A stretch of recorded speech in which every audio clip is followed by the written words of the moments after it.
अर्थ यह है कि चाहे हमें कितना भी इस संसार का ज्ञान हो, हमारे पास कितनी भी भौतिक वस्तुएं हों, हमारा कितना भी नाम हो, हमारा यश हो, अगर हमने उस परमेश्वर से प्रभु यीशु मसीह के द्वारा संबंध स्थापित नहीं किए, तो हमारा जीवन, हमारा ज्ञान, हमारा धन सब कुछ व्यर्थ है।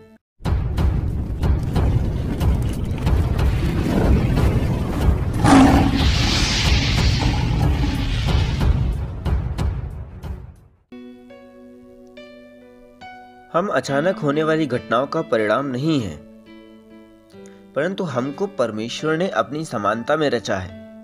परमेश्वर ने हमको श्वास दिया है, उसने हमको अपनी आत्मा दी है और इसलिए हमको उस सच्चे परमेश्वर को पहचानना है।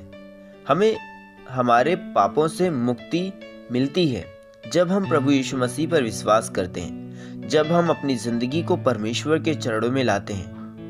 जीवित परमेश्वर से जब हमारा संबंध होगा, तब हमारी जिंदगी का नजरिया बदल जाएगा।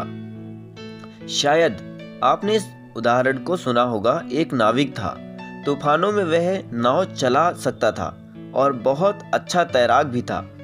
एक बार जब बाढ़ की परिस्थिति थी, एक व्यक्ति था जो कि बहुत विद्वान था, जिसे संभवतः संदेश देने के लिए कहीं जाना था।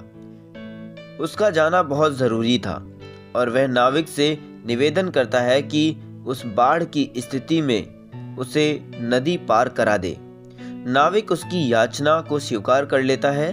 जब बीच नदी के बहाव में उसकी नौका पहुंचती है, तो यह विद्वान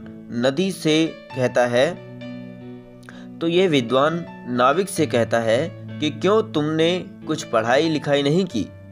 उसने कहा, नहीं, मैं तो निर्धन परिवार में पैदा हुआ। मेरे पास इतने पैसे नहीं थे कि मैं स्कूल जाता। मैं तो पढ़ा लिखा बिल्कुल भी नहीं हूँ। उस विद्वान ने कहा, तुम्हारा जीवन तो बिल्कुल बेकार है। तुम दर्शन शास्त्र का अर्थ जानते हो? नाविक ने कहा कि मैं तो पहली बार सुन रहा हूँ। यह दर्शन शास्त्र क्या होता है?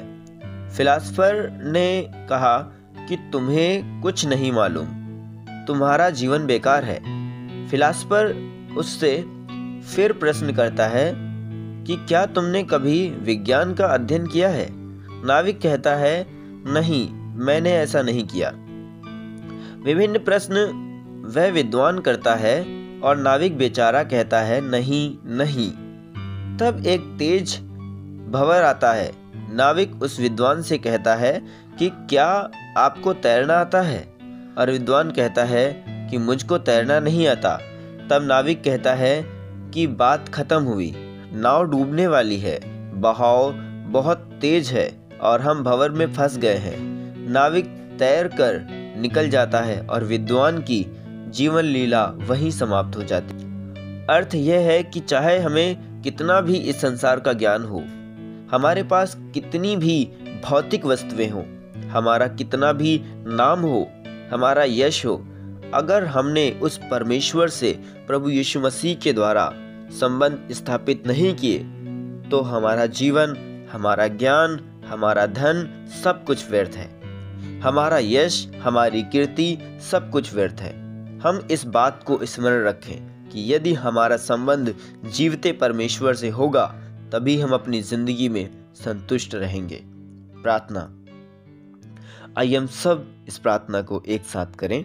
पिता परमेश्वर, जीवन में संतुष्टि के लिए हम अपना संबंध तेरे साथ बनाकर रख सकें, ऐसी समझ प्रदान कर प्रभु यीशु मसीह के नाम में, आमीन।